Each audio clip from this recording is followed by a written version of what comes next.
The rain came down in sheets that Tuesday morning, the kind that soaks through a wool coat before a man even reaches his car. Detective Inspector Marcus Holt pulled his collar up and stared at the iron gates of Rayborn House, Camilla Ashworth's country estate, the way a chess player stares at a board 3 moves before checkmate. He had been here before, 2 years ago, for a charity garden party where the cucumber sandwiches were too thin and the small talk was thinner. That day, the gates had been thrown open, gravel raked to perfection, roses nodding along the drive like courtiers. Today the gates were locked. Security cameras swiveled in the downpour, cold and deliberate as owls. He pressed the intercom. Waited. Pressed again. The voice that answered was not Camilla's.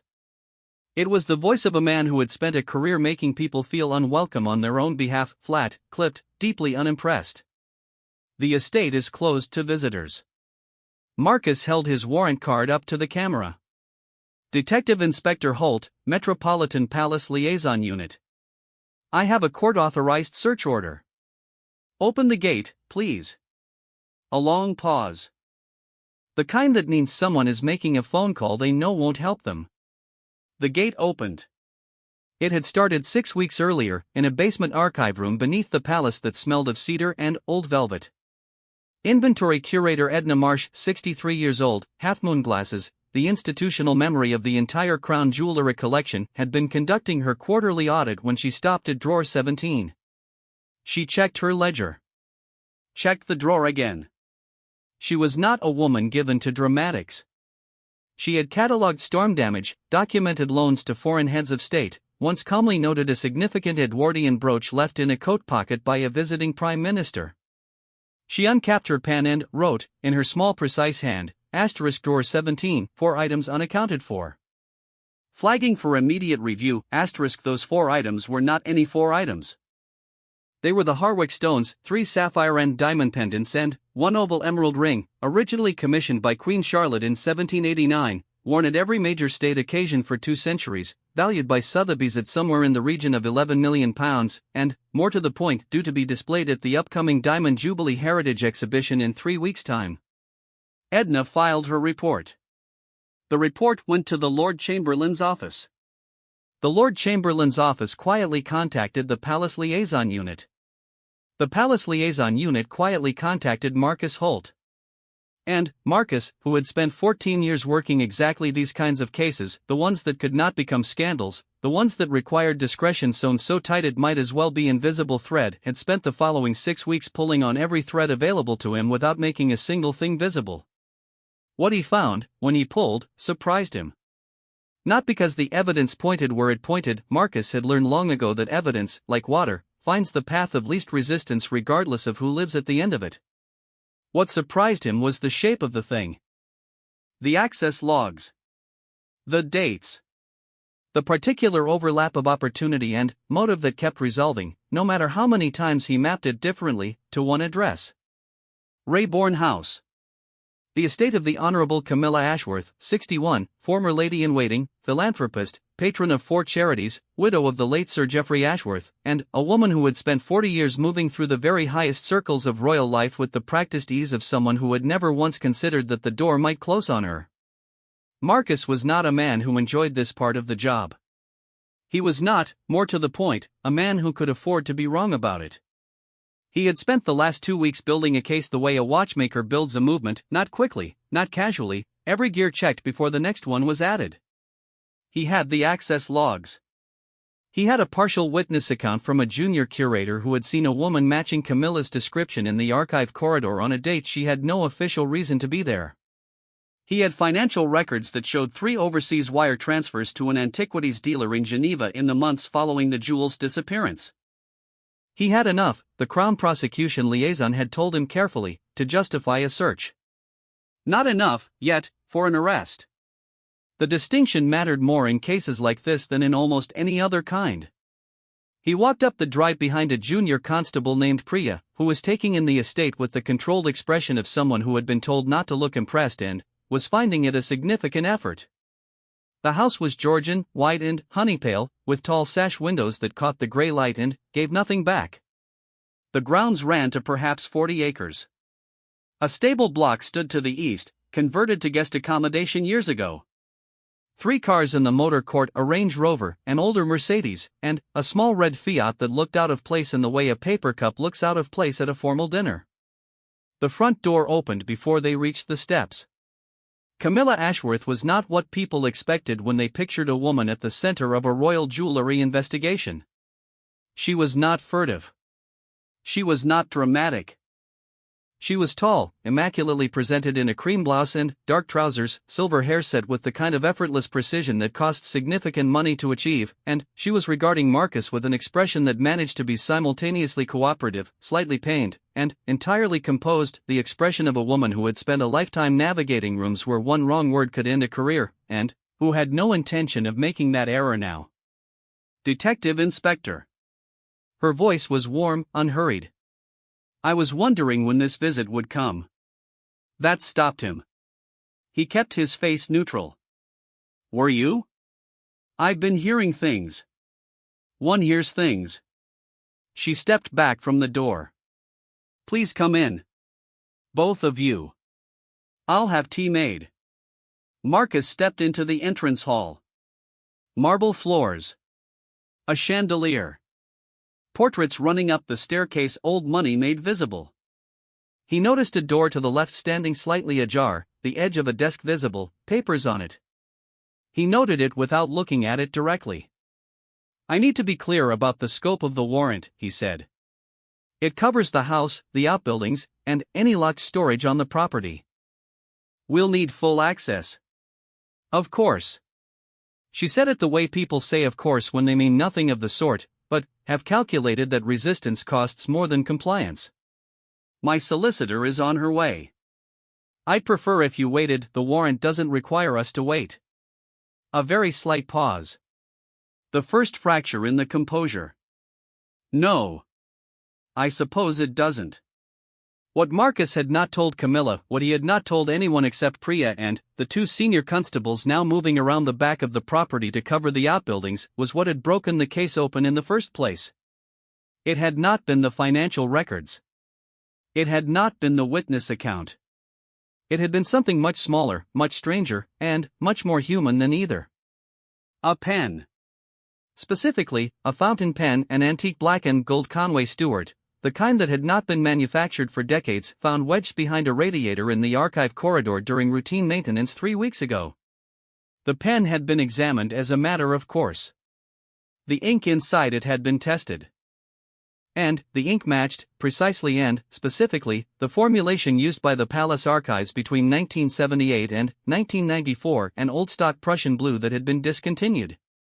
The pen itself bore, barely visible, a monogram, CACA initials that, in the context of Palace records, could point to 2 people. One of them had been dead since 2002. The other was standing in front of Marcus now, pouring tea she clearly did not want to pour, in a house that was about to be taken apart room by room. The pen was circumstantial on its own. Circumstantial plus the access logs plus the financial records plus the witness account was a different matter entirely. Priya had moved to the left, toward the study door. Marcus watched Camilla's eyes follow her. Just for a moment, barely a second, something moved across Camilla's face that was not composure. Not fear, exactly. Closer to the look of someone watching a chess piece move to a square they had considered and hoped the other player wouldn't. The study, Marcus said. We'll start there. As you like. She set down the teapot. Her hands were steady. Everything about Camilla Ashworth was, on the surface, entirely steady, and Marcus had been doing this long enough to know that the surface was never the whole story. The study was a working room, not a decorative one. Bookshelves floor to ceiling on 2 walls, filled with the kind of books that had actually been read, spines cracked, bookmarks bristling. A large partner's desk in the center, its surface covered in correspondence, folders, a laptop closed end, to one side. A fireplace, cold, with a brass fender that had been polished recently. Framed photographs on the mantelpiece, Camilla with various public figures across 40 years of public life, the photographs arranged not chronologically but, Marcus noticed, thematically grouped by occasion, by decade of fashion, by the particular set of her smile. He studied that for a moment. The way the photographs were arranged told him something he hadn't had from the files. It told him Camilla Ashworth was a woman who curated her own history, deliberately, precisely, with attention to how it would be read by someone standing where he was standing now. That was not the behavior of someone who had stumbled into this. Priya was at the desk, working methodically through the drawers with gloved hands, cataloging as she went. Marcus moved to the bookshelves. Not to the books themselves, to the spaces between them. To the objects placed along the shelves, a small bronze horse, a paperweight, a framed miniature painting, a decorative wooden box, lacquered in green and gold, its lid closed. He picked up the box. It was lighter than it looked. He opened it. Empty. But the interior was lined in dark blue velvet, cut and shaped to hold specific objects of a particular size and shape. The impressions in the velvet were clear. 3 pendants. 1 ring. He turned around slowly. Camilla was standing in the doorway. She looked at the box in his hands. She looked at Marcus. She said nothing for a long time, long enough that the rain against the study windows was the only sound in the room, and the ticking of a clock on the desk marked the silence like a metronome. Then, she said, very quietly, "I think I'd like to wait for my solicitor now." Marcus set the box down carefully on the desk. "That's absolutely your right." He looked at Priya. "Photograph and bag the box. Full inventory of the study." He turned back to Camilla. "We're going to need to see the rest of the house, Mrs. Ashworth. And the outbuildings." He paused. "I'd also like to know about the trip you made to Geneva in November." The composure was still there. Remarkable, really. But it was the kind of composure that cost something now. He could see it costing her, could see the effort behind the stillness the way you can see a structure's steel supports if you look at it from the right angle. "November," she said, as if testing the word. "The 14th. Return flight the 17th. You stayed at the Hotel de la Paix." A beat. Something behind her eyes that might, in a different person, have been panic, but, in Camilla Ashworth registered only as a very slight recalibration. "I have friends in Geneva." "I'm sure you do." Marcus moved toward the door. "If you'd come with us, please." Outside, in the corridor, the 2 senior constables were working their way through the ground floor. From somewhere toward the back of the house came the sound of a door opening, voices, the constable covering the rear entrance reporting in. The estate was being taken apart with the quiet thoroughness of people who had done this before and understood that the important things were rarely in the obvious places.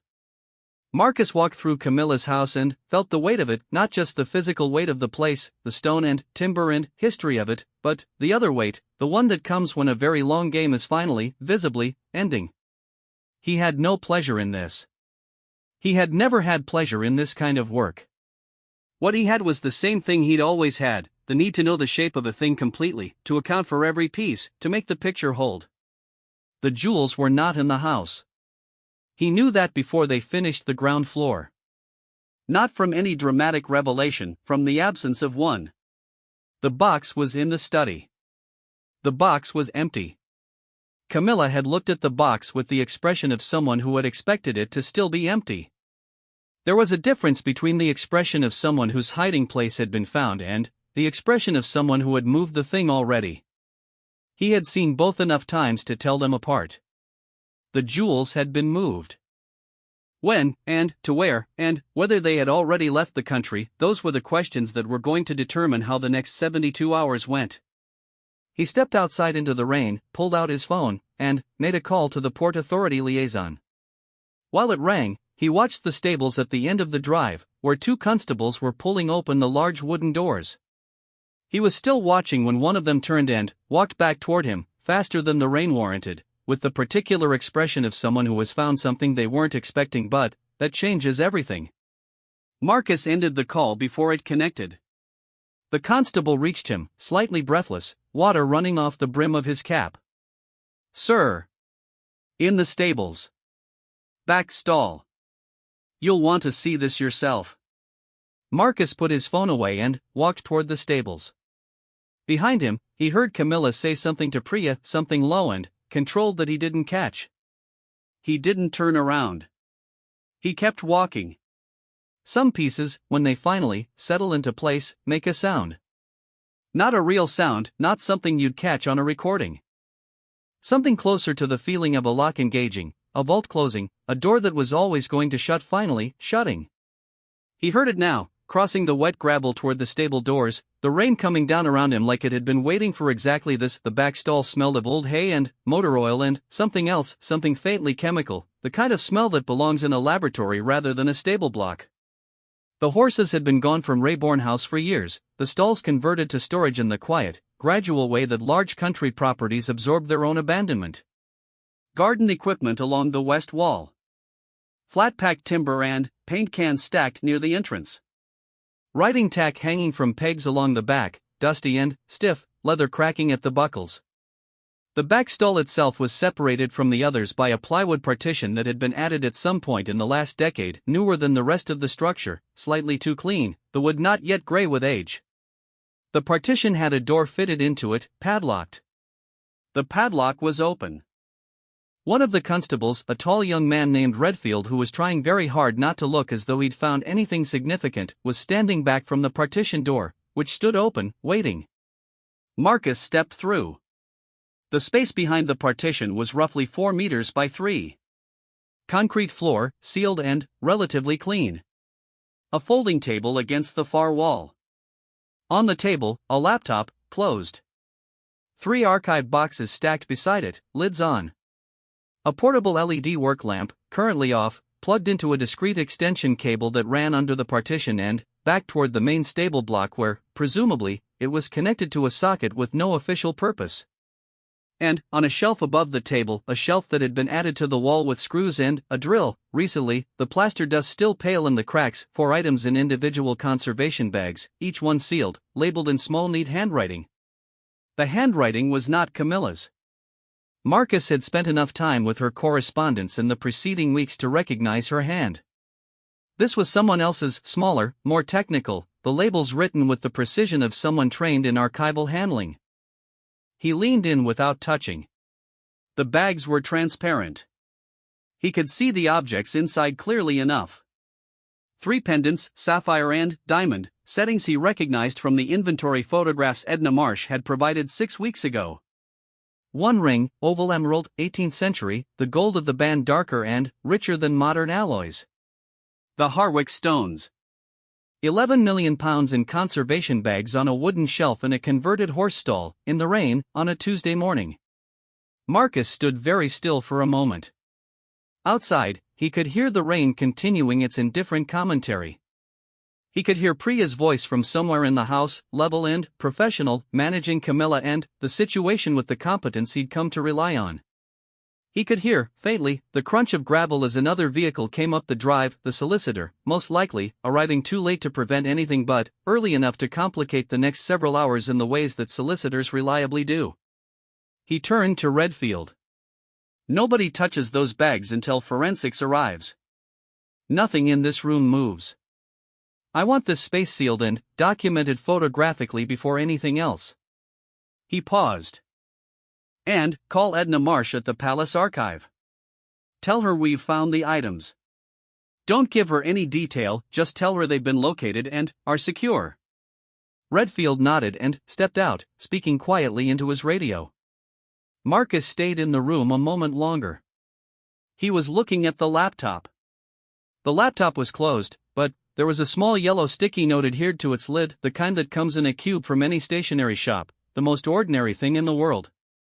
The note had 4 words on it, in the same small technical hand as the labels on the conservation bags. Not what you think, asterisk. He looked at those 4 words for a long time. Then, he walked back to the house. Camilla was in the sitting room now, a large, comfortable space with deep sofas and a fireplace that was lit, casting warmth into the gray morning in a way that felt, Marcus thought, deliberate. The fire made the room feel safe, normal, domestic. The fire was a choice. Everything about Camilla Ashworth was a choice.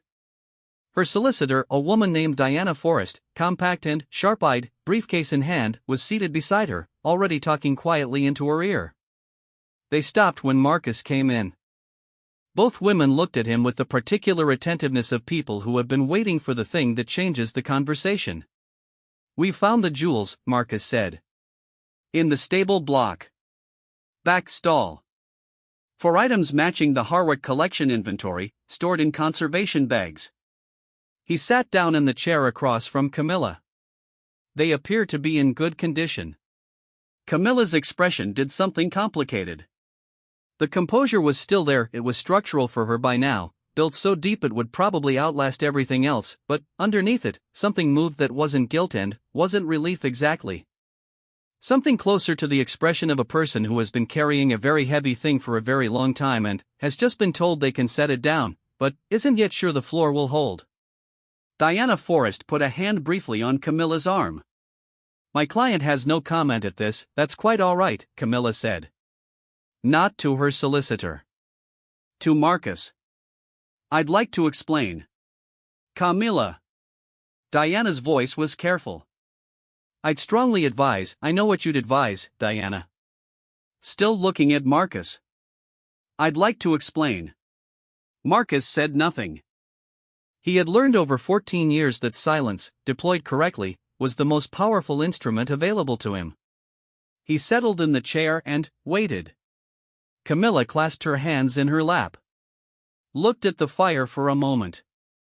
When she spoke, her voice had lost the warmth it had carried at the front door, not become cold, but become something more genuine, more unguarded, the way a person's voice sounds when they stop performing and start actually talking. "The jewels were not stolen," she said. "They were removed." "By me, yes." "From the archive, yes." "Without authorization, yes, I understand how all of that reads." "I'm not a fool." A pause. "They were about to be stolen." "Not by me." "From the exhibition." Marcus kept his face still. "You're saying you took them preemptively." "I'm saying I became aware of a plan specific, detailed, well-funded to steal the Harwick collection from the Diamond Jubilee exhibition. A plan that involved someone with access to the palace security rotation schedule, someone with knowledge of the exhibition transport arrangements, and someone with a buyer already in place." She looked at him. "I could not go to the police with what I had. What I had was a conversation I overheard at a dinner party in October, a name I couldn't prove, and the understanding that if I went through official channels, whoever had planned this would know within 48 hours that they'd been reported. The person involved has connections, considerable ones." "You could have come to me," Marcus said. "The liaison unit exists precisely for I didn't know about you," Camilla said simply. "I knew about the Metropolitan Police. I knew about the Lord Chamberlain's office. I didn't trust either channel to be watertight given who was involved." She unclenched her hands. "So I made a decision. I removed the jewels myself, placed them somewhere I could account for them, and began trying to gather enough information to expose the actual plan through a route that wouldn't put the jewels at risk." The room was quiet for a moment except for the fire. "The pen," Marcus said. "The Conway Stewart, in the archive corridor." A very faint expression, surprise, or the shadow of it. "You found that?" "Behind the radiator. I dropped it. I didn't realize until I was already gone." A pause. "It was my father's pen. I wasn't thinking about evidence.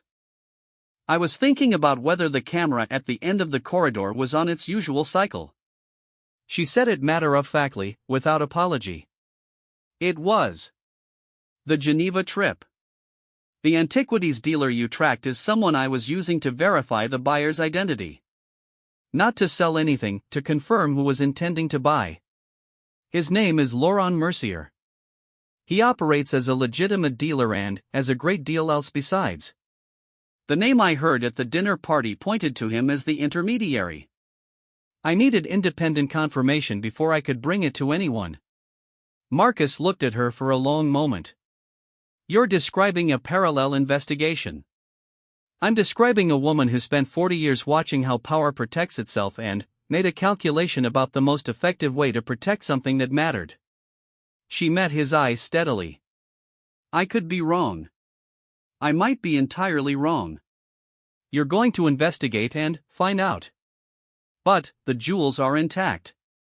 They haven't left the country. And I will give you everything I've gathered, every piece of it, right now, today, if you want it. Diana Forrest, who had been listening with the expression of a solicitor watching a client do the precise thing she has advised against and, finding that she cannot entirely argue with the reasoning, said quietly, "My client is prepared to cooperate fully with the investigation and to provide all documentation relevant to her account." Marcus looked at the fire for a moment. Then, he looked at Camilla again. He thought about the sticky note on the laptop in the stall. Not what you think he thought about the labels on the conservation bags, the handwriting that wasn't Camilla's. He thought about the partition door with the padlock that had been left open, deliberately open, so that when the constables arrived they would find the jewels without a struggle, because someone had wanted them to be found today, here, by people who would handle them correctly. "The handwriting on the bags," he said. "And the labels. That's not yours." She shook her head. "No. That belongs to a woman named Dr. Iris Kwan. She's a conservation specialist. She worked for the Palace Archive for 12 years before she went private. I trusted her with the handling because I trusted her care of the objects. She is entirely aware of the circumstances. She'll need to make a statement. I'll call her myself." The note on the laptop. "Did you write that?" Camilla looked at him for a beat. "Iris wrote it," she said, "and I agreed that whoever came through that door deserved to know immediately that they hadn't found what they thought they'd found." Something in her expression shifted, very slightly, toward what might have been dark amusement, the kind that lives close to exhaustion. She was right, as it turns out. Marcus stood up. Walked to the window.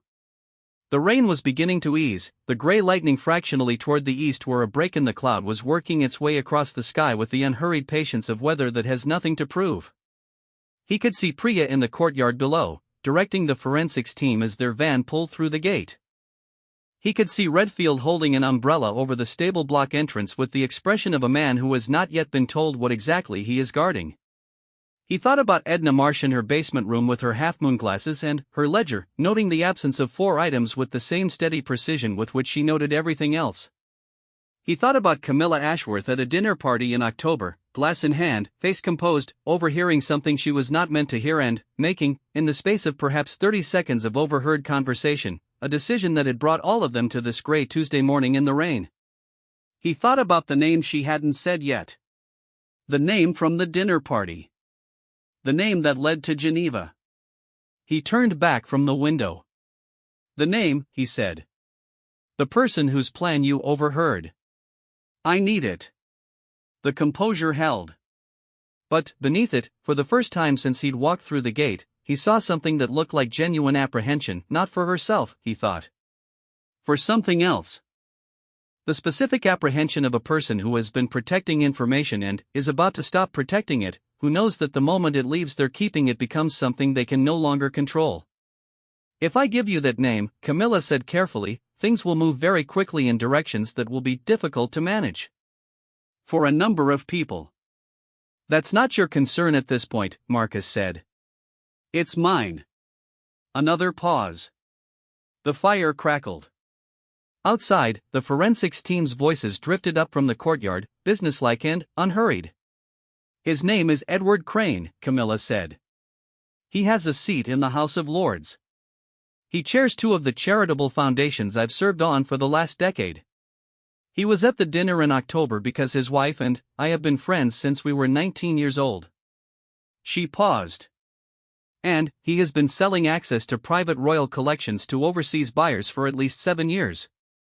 The room held that name for a moment the way a room holds a sound after the instrument that made it is stopped. Marcus walked back to his chair. Sat down again. Looked at Camilla Ashworth, at the 40 years of service behind her eyes, the 4 decades of watching and knowing and calculating, the weight of a choice made in 30 seconds at a dinner party in October that had arrived, finally, and completely, at this moment. "I'm going to need you to walk me through everything," he said.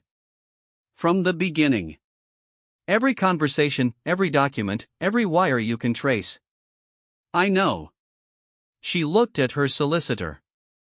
Then, back at Marcus. "I'll need tea." Actually tea this time. Not the other kind.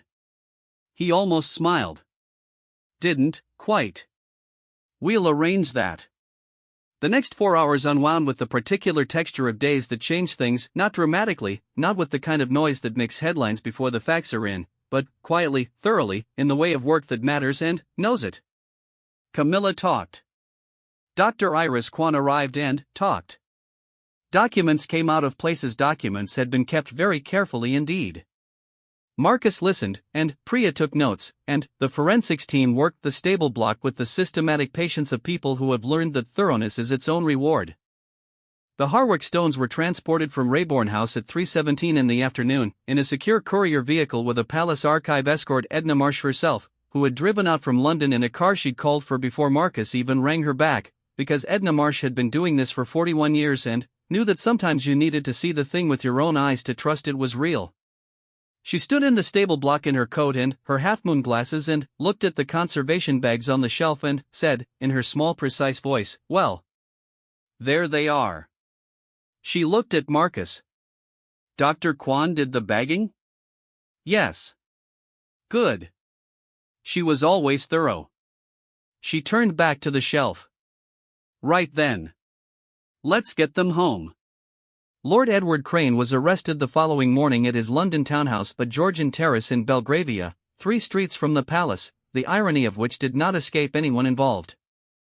He was 68 years old and had been a pillar of a certain kind of establishment life for so long that his arrest, when it came, had the quality of a geological event, something slow and inevitable that nonetheless shocked everyone by actually occurring.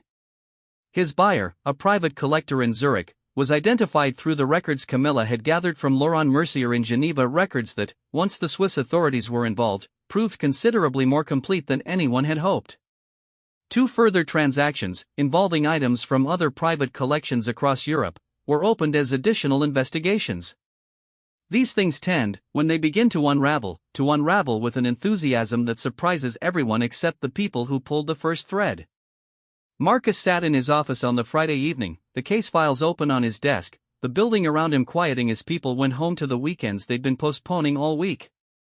He had spent 3 days barely sleeping, which was not unusual for this kind of work. He was thinking about Camilla Ashworth. She had not been charged. The Crown Prosecution Service, after a discussion that had been brief only because the material was so clear, had declined to pursue charges in light of her cooperation and, in light of the specific and verified nature of her account.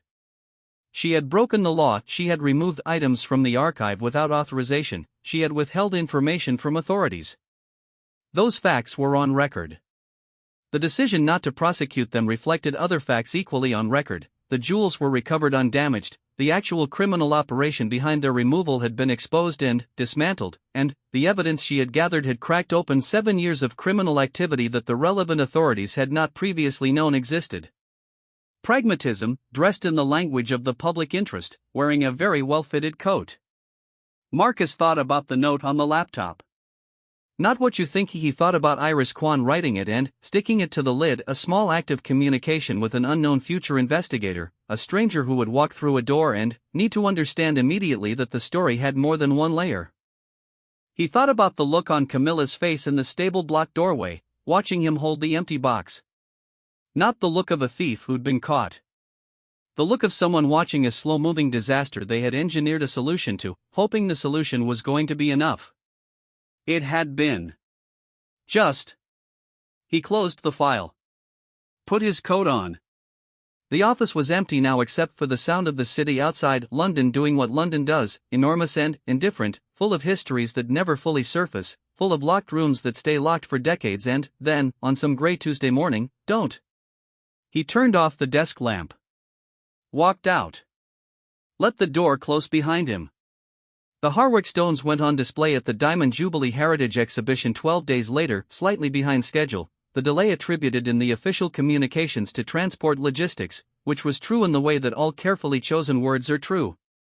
Thousands of people stood before the display case over the following weeks and looked at the sapphires and the emerald, lit softly against dark velvet, and saw objects of remarkable beauty and significant age.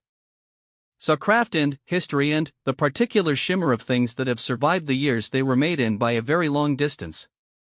They did not see what else the objects were: evidence, passage, the material through which a woman had run a thread between one kind of darkness and another, trusting that whoever found it would know what to do with it.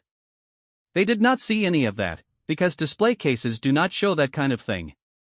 But Edna Marsh, who stood in front of the case on the opening morning with her half-moon glasses and her ledger and a cup of tea that had gone slightly cold, saw all of it. She looked at drawer 17's contents finally, properly home. She made a small note in her ledger in her small precise hand. She capped her pen. Then, she moved on to drawer 18.